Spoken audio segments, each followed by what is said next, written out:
Welcome to the only Burlington area television trivia show here on Channel 17, this 29th day of October, 2019. Stump the Chumps. We talk about days gone by when milk was 19 cents a quart and pot, well, that was a ceramic container. I'm your host, Bill Kiel, who was born and raised here in Burlington, and who's educated and worked in the area, including some time as an elected official. Our guest today is Bob Blanchard. Bob, who I will call the Google of Burlington trivia. Bob, what are your credentials for your being an expert in this trivia field? Well, first of all, Bill, you violated the one thing I asked. I did not want to be called an expert. Okay. But anyway, moving forward, like you, I was born and raised in Burlington in the South End, Hayward Street. Went to school at Christ the King Catholic School, Rice High School, graduated from UVM. And, you know, I have always been interested in local history and kind of started formalizing that just recently, and we're going to talk about that later. Okay. So those are my credentials, pitiful as they are. And how many siblings did you have? 8 siblings. 8 siblings. They're all still in the area. Really? Yeah. So they're not part of these people who say young people are exiting the state in droves? Well, these aren't young people, Bill. Okay. Maybe that's our audience. And speaking of audience, if you've got a question to Stump Bob here, or me, or anyone else, give us a call at 862-3966. We'd like to hear from you. So anyway, we're into this Halloween section now, the next couple of days. How did you deal with Halloween in your family on Hayward Street? Well, it was a big deal when we were kids because you got free candy, as much as you could get. And we always took pillowcases instead of bags, and we always went up to me and my friends would trick-or-treat together. We never did any tricks, of course, just getting candy. So we'd go up to the area up around Rice. So you had a strategy. Did you have a strategy? The strategy was go where the people gave nickel candy bars, yes. That was, Fairmont Street, yeah. A lot of doctors. The hill section. Well, yeah, not the old hill section, but up by Rice. Okay. There was, that was kind of the upper crust, and they tended to give out nice nickel chocolate bars. And the one thing that we always loved to get was when people gave you a little paper bag filled with multiple things. That was like the best. Really? Yeah. Apples, that was, you didn't want. I was going to say, if somebody gave apples to you, did you stop at that house? Well, I mean, I didn't refuse them, but I didn't like getting apples or bags of popcorn and things like that. But the nickel chocolate bar, that was the goal. But if it's got Butterfingers or sure, yeah, or Reese cups or Hershey's, yeah, any of that stuff. Okay. Because that was you didn't get those down in this area where we grew up. That was. Well, I was kind of I love licorice. So when me too. Yeah. When my kids went around, I would say, "Now wait a minute, Dad's got to look at this candy thing before you get into it yourself." So I'd go in that pillowcase and I'd pick out all the juji fruit and the licorice things. Good and plenty. Okay, there you go. Yeah, good and plenty's. I hated to give them those lollipops. They're full of sugar. Yeah. They weren't good for your teeth. Do you have any experience on trick or treat? Give us a call, 862-3966. Did you go out the night before for cabbage night? No, never. I was not that type of person. Did your parents put the kibosh to you guys? Not really. It was just kind of the way we were raised. You just didn't go around soaping windows and. Other people did. I know they did. I'm not saying I'm better than them. It just wasn't anything we were interested in doing. Oh. We were all about the Halloween trick-or-treating. Okay, I bet your dad and mom had something to say with that little, but when you have that big a family, you've got to have some little reins on them sometime, because there's a lot of outside pressure, I would think. John Smith and Mary Jones down the street, they're going out, why can't I go out? Yeah, well, But there wasn't a good night because people used to throw eggs at Oh yeah, people's yeah. houses. Matter of fact, the local store would not sell eggs to young boys a couple nights before Really? college night. Right. If you wanted to send your son over to the store to get a dozen eggs, you had to have a note from the mother or father because they were very suspicious what they were going to be used for. What store was that you went to? Godden's. What was it? A Godden's store. It was on the corner of Howard and Hayward. Oh, were Lunch Brothers? No. This Hayward, is, yeah, okay. Yeah. In years back, it was Meyer Kolodny's store. Okay. Yeah. Okay. Yeah. Down quite a bit from Lunch Brothers. Now, in Halloween, did you have any costumes? Who made up the costume? Did you buy them at the store? Pretty much, yeah, just hobos and things like that. Just get the burnt cork and put a beard on and dress in shabby clothes. And when we were little, of course, we had the masks, and I don't remember really what I went as, but Okay. it wasn't really about the costumes like it is now. Okay. Well, yeah. Some people are buying costumes and. Oh yeah, Halloween's kind of an adult thing now. I guess it is. Yeah. They used to come up with, if you were innovative, you would come up with make your own costume somehow, some way, cut them out of cloth and get a mask and do your thing, go outside. The sheet with 2 holes was always big. It was. You were a ghost and you put something on your head. Right. All right, Bob, you've got a website. It's a Facebook group, actually. Oh, a Facebook group Yep. that you have created, and tell me how that started. I mean, you've done yours, and Pete Chagnon has his, and there are a couple others out in the market, if you will. Right. Tell us what's the name of it, and tell them how you started it and why you started it. Well, mine is called Burlington Area History because I didn't want to limit it just to Burlington. That's why I said Burlington area. Yep. And I started posting on a couple of different groups about 8 months ago. And I just, over time, I just didn't feel it was a good fit for me, and I wanted to have control of my own posts. That was the main driving force. So about 2 months ago, I looked at all the other sites like you're talking about, and none of them really were what I was looking for. So I decided to start my own. I didn't really know how it was going to go, but I figured, if I get a couple hundred people and don't embarrass myself, that'll be fine, and I'll have all my stuff there. And the nice thing about having it on Facebook is it's all searchable. I have hundreds and hundreds of photographs, and it's a jumble. So when I have to look for something, I have to just painstakingly screen through them all to find them. So now when I do a post and I have the photos on it, I can search it by the words in that post. So that was the main reason I did all this, to have control and to make kind of like an archive of Burlington history in one place where people could go and look up by topic things they might be interested in reading about. I tend to do quite a few longer posts, kind of like mini histories of buildings in Burlington that are of interest, and also people. There's a lot of interesting people in Burlington history. And I try to find a lot of untold stories, like we were talking about 236 South Prospect Street, that building that is something people drive by every day. I had driven by it hundreds of times in my life and never really gave it a thought. It turns out it used to be a mansion, and it was totally done over. So I did a post about that. I try to find interesting tidbits to put in, like I was telling you that story about Oak Ledge.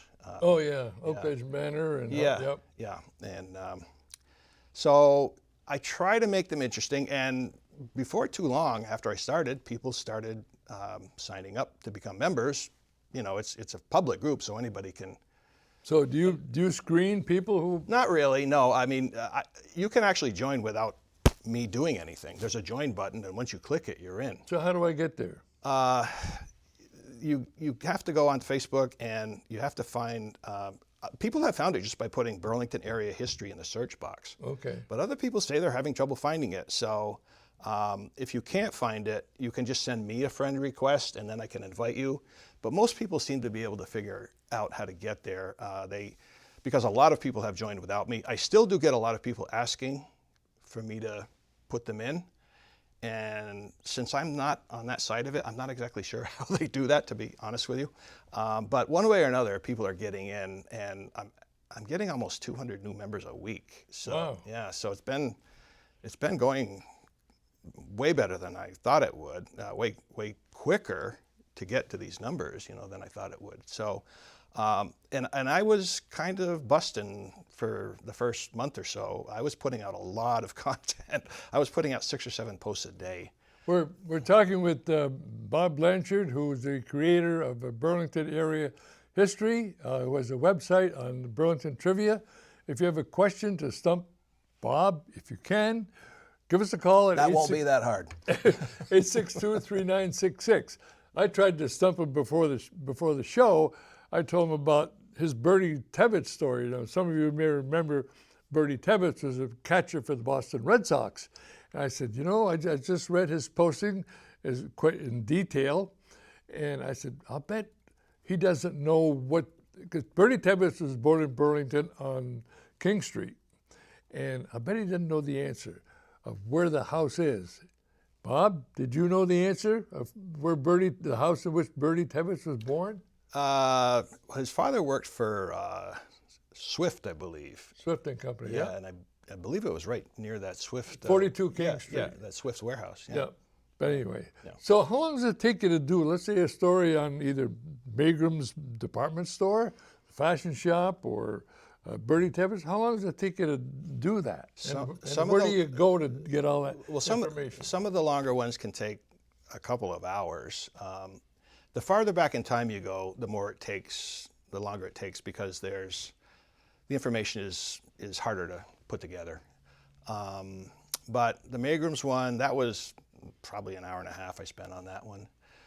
That's why a lot of times I'll just throw a photo up there and say a few lines about it, because you can't spend your whole life doing this, obviously.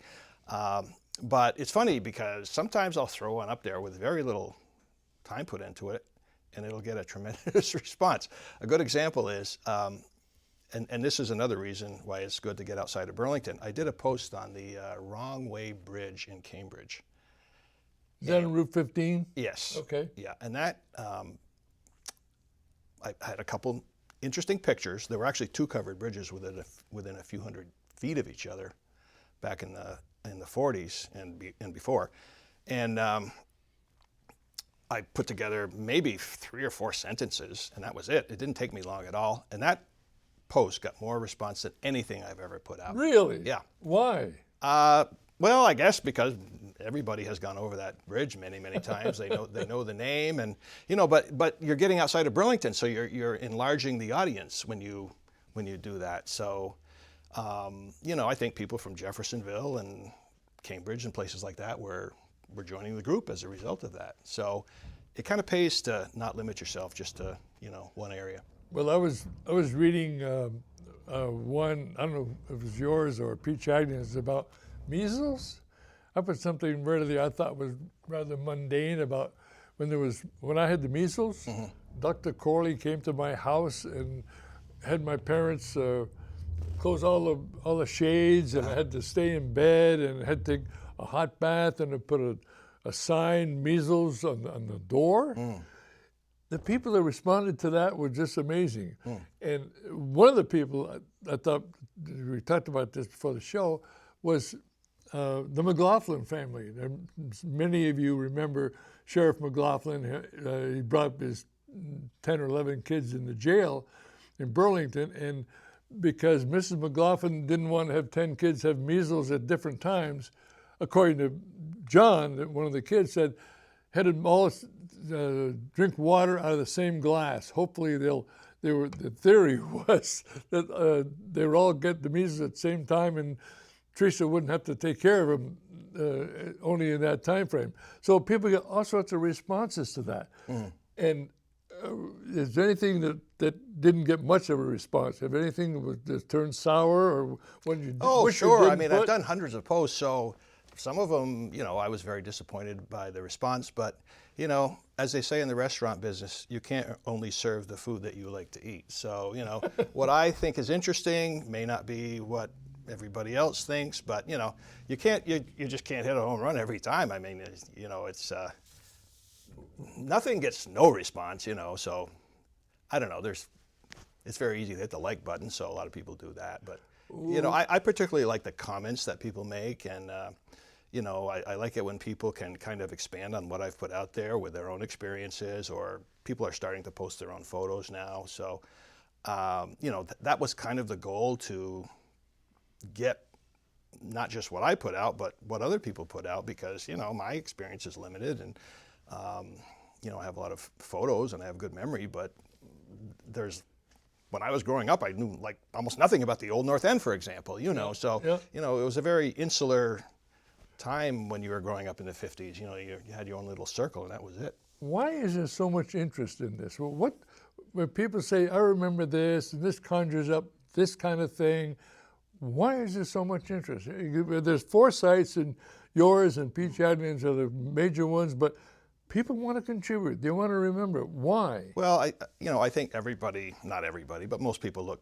back on their growing up years as a happy time in their life, and now that they're old, they look back on it fondly, and that's what nostalgia is all about. You look at it through the lens of nostalgia, and the ice cream was better, the licorice was better, and everybody kind of idealizes it. But it was also a period, the 50s and even the 60s, where there was a lot of stability. Stores on Church Street had been there for generations. It was kind of I don't want to say like Mayberry, but it was kind of like a small town atmosphere, really. Burlington was much more of a working class town, I think, back then, and people didn't move. I mean, I remember when we moved to Hayward Street, all the neighbors, all of my peers, we almost all had big families, and the parents got a house and they stayed there. That was it. They all stayed there, and we all went to the same school, and so there was a lot of stability, and it wasn't all good because we really didn't know anything outside of our little world. But the changes that happened, particularly when the car came in, when the car culture came in, and shopping centers and drive-ins and everything else, it just created so much change.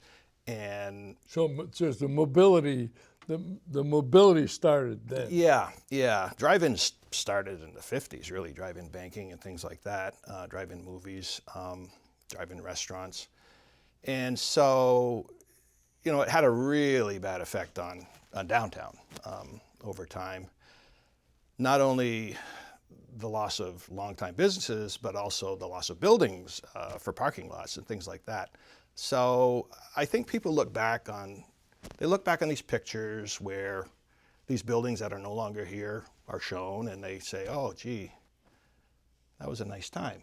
And I just think, a lot of it's nostalgia, but I think there's something to the fact that that world that is no longer here was kind of nice.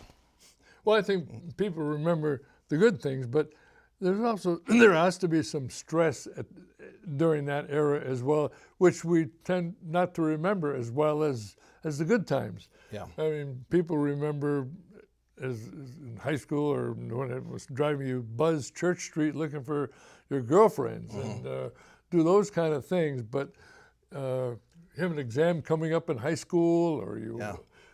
Or you. I don't remember being that stressed when I was growing up. Well, there's the other thing I had brought up in previous shows is, remember the Friday night socials we had in high school? We had dances. We had dances, but yeah. where the guys were on one side of the room and the girls were on the other, and they'd hover around. Yeah. And did you have any experience like that? Nah, I was pretty shy, so I was spent most of my time against the wall with the rest of the boys, and now the girls ask the boys, so that I would have fit right in with that. So. It would. That would have helped, but that was before our right. Yeah, way back in the days of yore. But do you get any personal phone calls from people who say do this or that or the other thing, or? You mean on the site? From the site. Well, I've heard from people I haven't heard from since grade school, really. In some cases, I've heard from other people who. I was telling you about a couple people who own businesses or whose relatives own businesses that I did posts about. So yeah, I've heard from quite a few people, you know, pretty much all positive, and you know, I'm just trying to keep it going. Well, a number of people I see on different websites from outside of Burlington, outside of Vermont, they will say, "Oh, goodness, so glad you refreshed my memory about whatever, the Magrams or the Federal Bake Shop Right, sure. or the Village Terminal." And I remember went there. I used to serve. I was a busboy at Oak Ridge Manor, and Right. so those. What was your first job? My first job was I worked at McKenzie Packing Company. Because your dad did. Yes, he got me in to the skinning room, skinning hot dogs. Okay. Yeah, he used his influence to No. get me that job. How did you? What do you mean? What happened skinning hot dogs? Well, there's two types of hot dogs: the casings Yep. that have the pop when you bite them. Those have a natural casing on them that stays on when you cook them. The other kind, is called skinless, and it's just a basic pudding of meat that's cooked until it stays solid, and it's cooked in a plastic sleeve. And so these things would come out of the oven, and they'd be in a plastic tube basically, and they'd shoot out onto this tray, and we'd have to take the plastic sleeves off. So it wasn't very. It wasn't very. Here's an expert in hot dog. Well, I did do a post on my most memorable experience working for McKenzie's was the breakfast break. The first day I was there, I think we started at 8. And 9:30, we had a coffee break, and I never had drunk coffee before. I don't know, freshman in high school, I think. And they rolled out this gigantic metal tub full of water and full of hot dogs. This was 9:30 in the morning. And piles of Facet's white bread and urns of coffee and piles of coffee cup donuts. And so I said, it's 9:30 in the morning. Who eats hot dogs at 9:30 in the morning? But I was hungry, so I grabbed some hot dogs, grabbed some donuts, cup of coffee, and by the next day, I was eating donuts and hot dogs and washing it down with coffee, and it all tasted great. So, Oh man. yeah, I mean, you know, there's a lot of other stories. Well, tell me another one. I did the city truck for a while. What's the city truck? City truck. They had the big, you know, the big trucks that delivered out to Morrisville and Rutland and places like that. But they had a local truck for local deliveries, and they sold a lot of beef back then. And if a butcher would order a side of beef, normally it would be cut up into, I think, 3 pieces. But Frechette's Market, he always wanted his sides of beef uncut. Now a side of beef weighs about 350 pounds. Whoa. So I wasn't that big, so I couldn't pick it up. So I backed the truck up, and as I recall, you had to go upstairs to get to that market, I think. He didn't have a service entrance, so you had to go into the front where the customers were. It was small. Anyway, I got the thing on my back, and I got up the steps, and I got into the area where the meat counter was, and some customers were there, and Mr. Frechette was behind the counter, and I just couldn't hold it anymore. The thing just slid off my back onto the floor. So I was kind of mortified, but he came over and helped me, and we got it into the locker. But that couldn't have weighed 300 pounds. It did. A side of beef weighs about 350 pounds. Oh man. Yeah. I wasn't really carrying it. I was Dragging it, or probably some of it was hitting the ground. so McKenzie Packing, they're still in business. The name is still in business today. Right. How many people worked at the place is on George Street, as I recall? Right, that's where I worked. Yeah, I don't know. It was maybe 75 or 80. Okay. Yeah. You know, because they had truck drivers, they had mechanics up on North Street. They had a garage. They had a lot of people you didn't see. You know, salesmen. No, but in the plant, it was probably maybe 40 or 50. Okay, because that was old John McKenzie was a dedicated man. Yep. Oh, that kind of good commercial. That was a commercial. If you have a story to share with us, 862-3966. We're talking with Bob Blanchard, who has a website, Burlington Area Memories, about things that happened. Burlington Area history. Burlington Area history. I'll get it right. Burlington Area history. And you can give us a call at 862-3966. Now, if I had a category I want, how about doing something on Mount St. Mary's? Now, Mount St. Mary's I Academy. actually did do one post. You did? Yeah, I try to find unusual things. I try to find interesting things that people don't know. And I stumble upon things. And I saw this article in the Burlington Free Press, I think it was from 1966. And it talked about Mount St. Mary's putting on a gigantic addition. This was 1966. It was going to be a huge new wing and a new building. So they were going to dramatically increase the size of Mount St. Mary's. Little did they know that they were just about at the high water mark for membership, and it was about to really drop. So I did a post on that, about that proposed addition, and just how surprising it was that they'd already started fundraising. They had a couple $100,000, and of course it never happened because the membership started to drop, and the whole thing got canceled. But I've never done one about the Mount St. Mary's per se.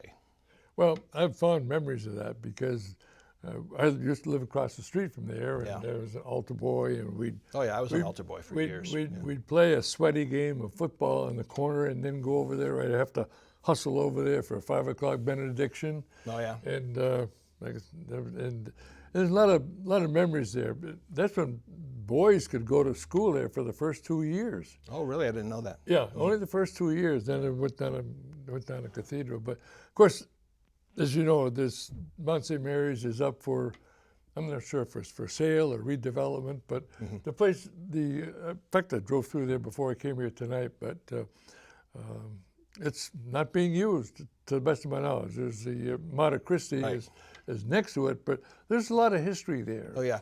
Another thing about Mount St. Mary's that I didn't know before I started doing this was that Trinity College was actually located in Mount St. Mary's for about the first 10 or 11 years of its existence. Really? Yeah. Okay. Yeah, Mann Hall, which was their main building on Colchester Avenue, I think they built that in about 1939 or so. But for around a dozen years, they were located in, I think they called it the Annex. That is like newer wing. Oh yeah. They had the. It was very small. They had the convent on one side. Then they put that annex on for, I think that was the high school. The academy, Mount St. Mary's Academy. Yeah, right. Yeah. And then out in the back is a gymnasium, and I don't know what that's ever used for, but we used to try to break in to play basketball. I mean, in those days, everything was locked up, and we'd try to break in and play some basketball, and that's still there. That's still standing. And so I don't know what's going to happen to that. The it's chapel. It's a bad time to sell because the cathedral property is for sale, and you got all these other the orphanages being developed. So bad time to sell. Well, I know, but you want to preserve that chapel with all. Well, you want to preserve the whole building. I mean, so many great buildings have been knocked down. It's I worry about the Memorial Auditorium because it's been let go for so long.